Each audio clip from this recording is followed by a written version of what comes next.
Vamos a continuar esta mañana con el estudio de la palabra, con la reflexión, y vamos a seguir en Lucas capítulo 10. Y yo sé que a algunos de vosotros os parece extraño esta forma de que vamos a invertir una semana en un solo pasaje. Pero quiero deciros que por 2 años hemos estado orando y pidiéndole a Dios que nos guíe como movimiento misionero para lo que viene hacia adelante. Y os prometo que Lucas 10 tiene una palabra para el movimiento misionero iberoamericano. Y por eso queremos invertir el tiempo que sea necesario para descubrir desde este pasaje qué es lo que Dios quiere decirnos. En esta mañana vamos a seguir con los versículos 3 y 4, donde la palabra de Dios dice: id, he aquí yo os envío como corderos en medio de lobos. No llevéis bolsa, ni alforja, ni calzado, y a nadie saludéis por el camino. En cualquier casa donde entréis, primeramente decid paz sea a esta casa. En medio del avance que hemos tenido como movimiento misionero, es necesario que sigamos desarrollando nuestro entendimiento de la misión y que vayamos más allá de Mateo capítulo 28, de Marcos, de Lucas, y que comencemos a seguir entendiendo los detalles de la misión. Este telón de fondo nos puede ayudar a entender la singularidad de la misión desde Iberoamérica, porque nosotros somos singulares y necesitamos nuestra propia articulación teológica y misionológica para pensar en la misión. Tenemos, como Mateo y Lucas, que explorar el concepto que tenemos de Cristo, de nosotros mismos, de la comunidad que nos rodea y del mundo al que queremos alcanzar con el mensaje de Jesús. Por esta razón, la propuesta de reflexionar sobre Jesús en misión se hace muy relevante a lo que está sucediendo en Iberoamérica y en el mundo. Él les dice id, y este id está mostrado en todos los evangelios, pero enfatiza la predicación del evangelio en todo el texto. ¿Qué es ese evangelio? Es Cristo, es la palabra, el verbo encarnado. Es Jesús el que dice: como me envió el Padre, así yo os envío, en Juan capítulo 20, dejando estipulado que existe ya un modelo de misión que no es negociable y que existe un mensaje, el mensaje del reino, que tampoco es negociable. Esta paradoja de seguir buscando modelos alternativos de misión necesita volver a las raíces de Jesús como modelo, como el único, como el principal, como el que necesitamos seguir escudriñando para poder entender qué es lo que nos pide. La historia de Jesús es misión. Los evangelios cuentan la historia de Jesús por causa de su relevancia universal, misionera. Jesús es el enviado del Padre. Jesús es el Hijo amado. Jesús es el Hijo del Hombre, el Cordero de Dios, que quita el pecado del mundo. El Mesías, el Salvador. ¿Qué quiere decir todo eso cuando leemos la Escritura y la leemos con un sentido misional? El mensaje de Jesús es el evangelio del reino, que según Lucas viene acompañado de señales, de milagros.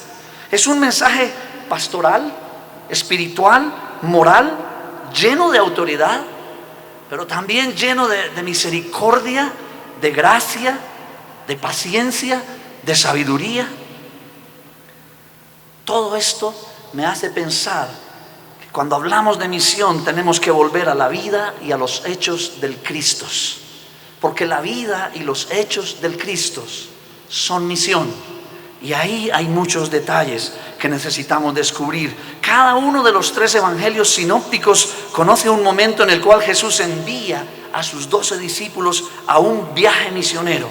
Marcos, Mateo y Lucas. Y las diferencias entre los evangelios sinópticos, que las hay, nos muestran que ahí hay muchos detalles que necesitamos seguir encontrando para poder avanzar a la próxima meta que Dios tiene para el movimiento misionero iberoamericano. Ahora, entre este pasaje de Lucas 10 hay un pasaje paralelo, si así puedo llamarlo, en Mateo capítulo 10, que enriquece muchísimo el entendimiento de cada uno de estos detalles. Por ejemplo, no sabemos si Lucas y Mateo están hablando del mismo viaje misionero. Es seguro que uno habló de los 12 y otro habló de los 70.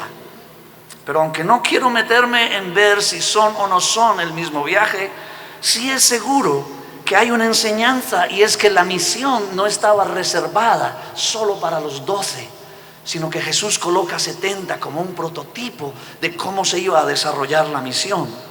Y solo quiero decir eso como un ejemplo de tantos y tantos detalles que se encuentran en el texto que necesitamos seguir redescubriendo. Así que cuando leemos, por ejemplo, Mateo 10, la orden de predicación id en Mateo aparece en una categoría de participio pasado, mostrando no solo algo que había ocurrido, sino que podría ocurrir nuevamente. ¿Qué quiere decir eso? Que el mensaje tiene que ser demostrado y no solo traspasado oralmente. A Jesús, según el modelo de Marcos capítulo 3, lo crees o le crees, le sigues y actúas. Ese modelo es un modelo misional. No solo puedes creerle, no solo puedes seguirle, luego tienes que actuar. Así que la ausencia de los hechos dentro del proceso del cumplimiento de la Gran Comisión no se pueden desarrollar.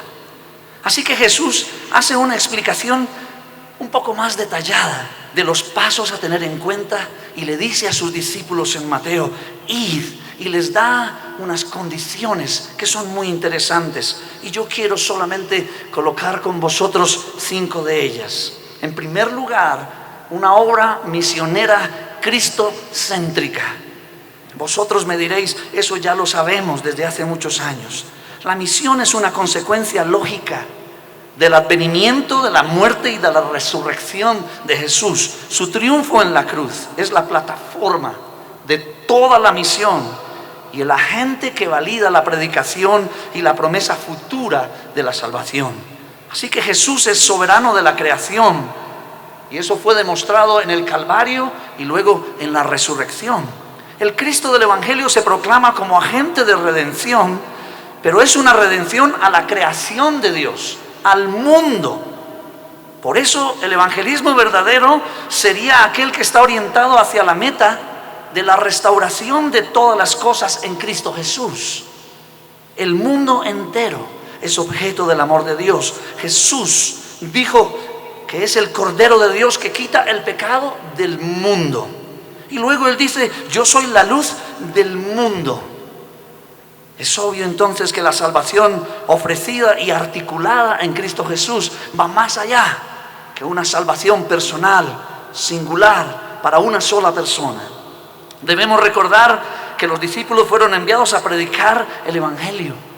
En resumen, a Jesús mismo, a su vida y a su testimonio, sus acciones como estilo de vida, su pasión como un modelo a seguir y su comunión constante y continua con el Padre como un absoluto del éxito que pudo obtener. Por esto, ellos fueron llamados a vivir con Jesús para imitar a Jesús. Y eso es misión.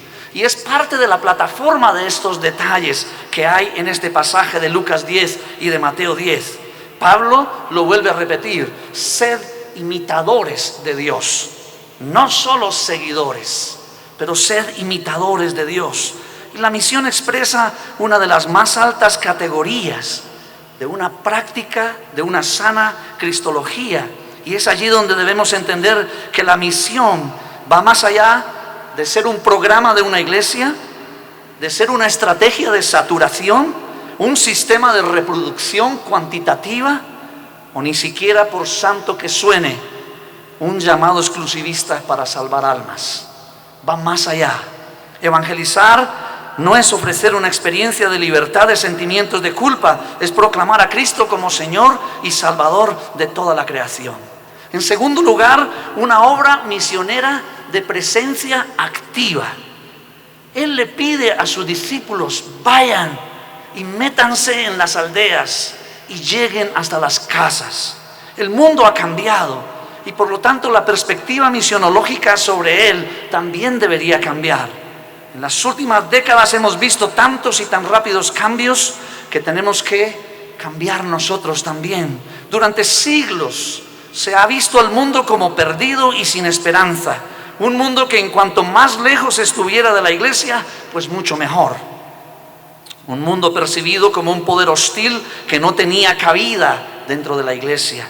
De una u otra manera, en la teología solo existía un campo suficiente para el autodesarrollo de la iglesia, como lo menciona Karl Barth.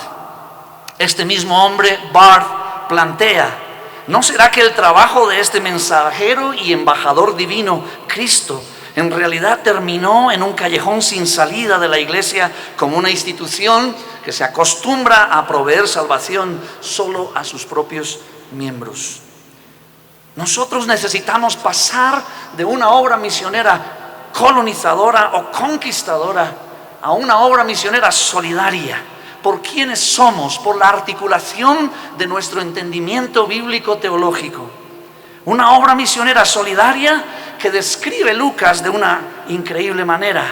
Él les dice: vayan y limpien a los leprosos, echen fuera a los demonios y entonces díganles que el reino de los cielos se ha acercado. No es al contrario. Jesús en Lucas dice que primero viene la acción y la muestra del amor de Dios y luego la proclamación. Y creo que esto debería manifestarse también en nosotros. En tercer lugar, una obra misionera humana, humanizada. La pérdida de apreciación de la verdadera dimensión del Evangelio nos lleva inevitablemente a un mal entendimiento de la visión de la iglesia misma. Como resultado, obtenemos un evangelismo individual, como si tratásemos de predicarle a una persona sola viviendo en una isla, y como si su salvación tomara lugar exclusivamente en términos de una salvación futura del alma. Y el problema grave aquí es que el hombre no existe solo, y no es posible referirnos a la salvación sin pensar también en el mundo en el cual hace parte. Un proceso integral. Cristo oró por sus discípulos diciendo: ellos no son del mundo, pero están en el mundo. Y las palabras de esta paradoja de estar en el mundo pero no ser del mundo también son parte importante en aquello que nosotros tenemos que hacer cuando hacemos la misión. Una misión separada de las necesidades y de las miserias de la humanidad no está contemplada en Lucas capítulo 10. En cuarto lugar, una obra misionera de tacto y contacto.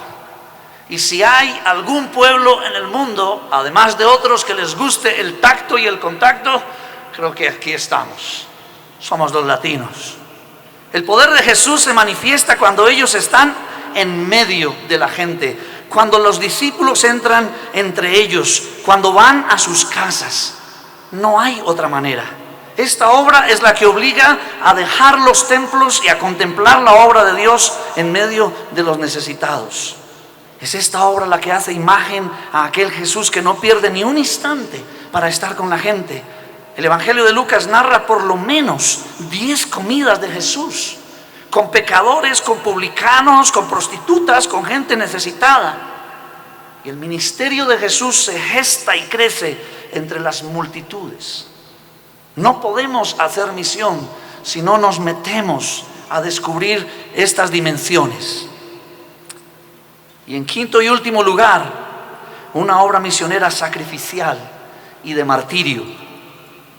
Y esto es lo que podemos ver nosotros cuando hablamos de la confesión del nombre de Jesús. El nombre de Jesús nos lleva a pensar en que leemos en la Gran Comisión: vosotros sois testigos de estas cosas. Y nosotros, siendo testigos, la palabra llama a esto martureos. Vosotros me seréis testigos de estas cosas. El llamado misionero debe proclamar la victoria de Cristo, pero debe proclamarla desde una plataforma de sacrificio y de martirio. Dentro de este proceso de sacrificio y martirio, Dios está eligiendo un modelo, y es un modelo de llamar a seres humanos como agentes divinos para demostrar su gloria en medio de las naciones. De verdad es necesario que nosotros en este tiempo seamos capaces de entender lo que Dios está pidiendo al movimiento iberoamericano para los años que vienen por delante. Que seamos capaces de enfrentar al mundo y que seamos capaces de enfrentarlo de una manera que nosotros seamos la luz del mundo, como Jesús lo dijo, para que todos estos detalles en nuestros procesos misioneros no se pierdan, sino que puedan estar presentes. Que lo que nos rodea no sea lo que nos impide, que lo que nos enfrenta no sea lo que nos detiene, sino que estemos aquí para que en el nombre de Jesús podamos mostrarle al mundo que Dios está totalmente interesado en todos. Amén.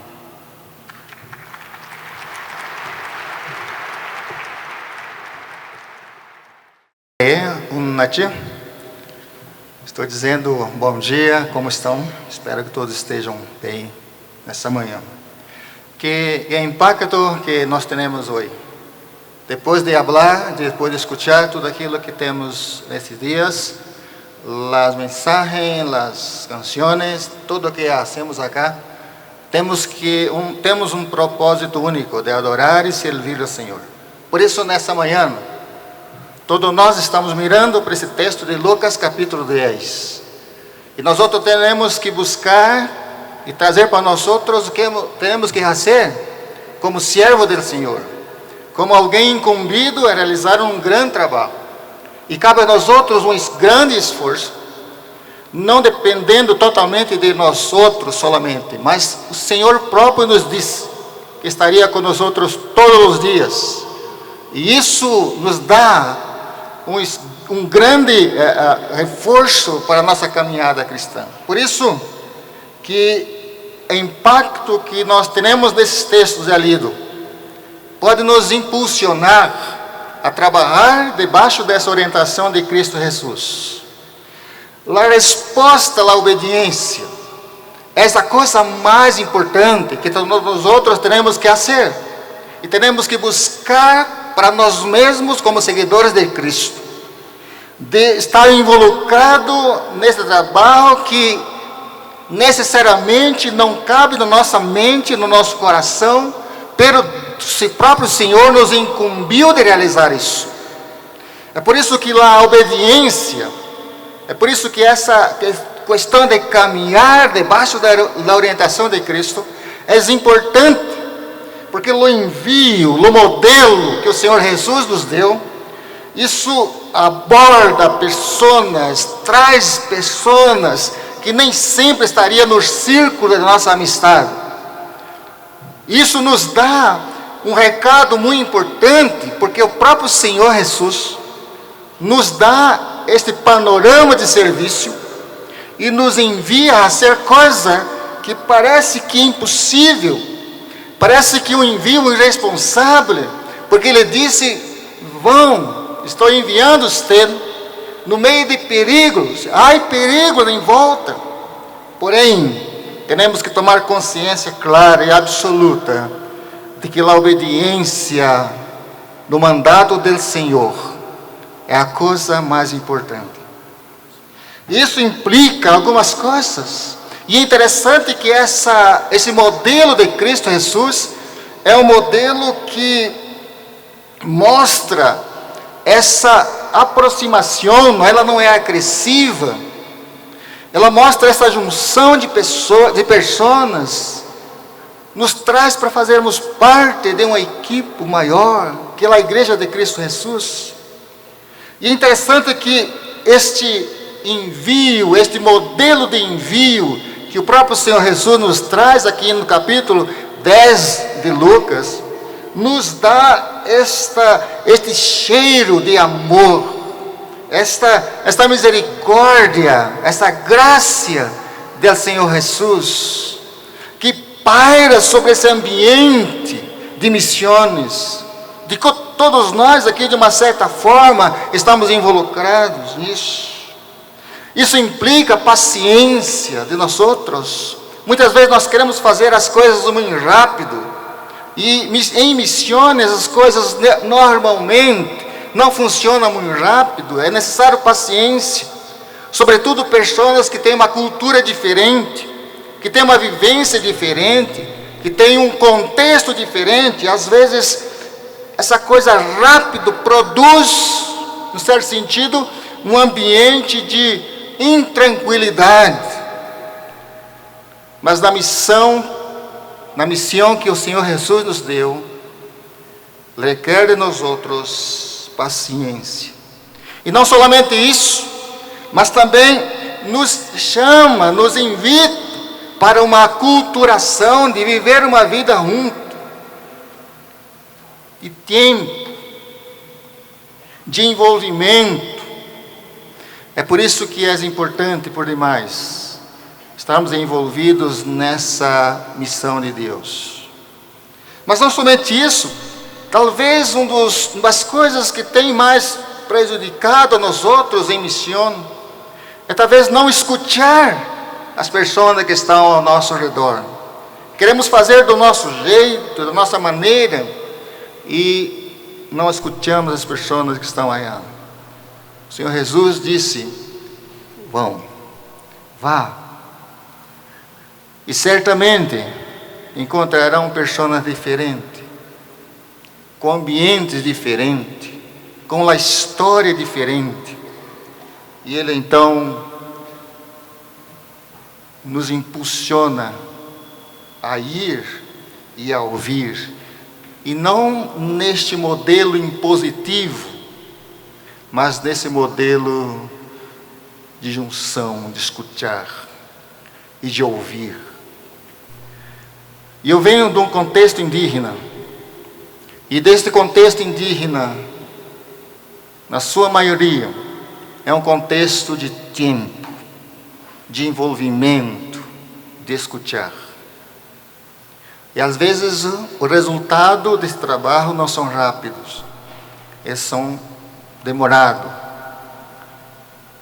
E o Senhor Jesus, neste envio, capítulo 10 de Lucas, mostra para todos nós outros que temos que escutar mais do que falar.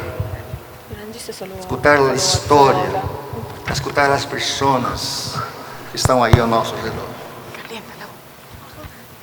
E como trabalhar nesse conceito de resultados, às vezes somos pressionados muito com relação a resultados. Mas devemos confiar no Senhor, porque o trabalho é dele e não de nós outros.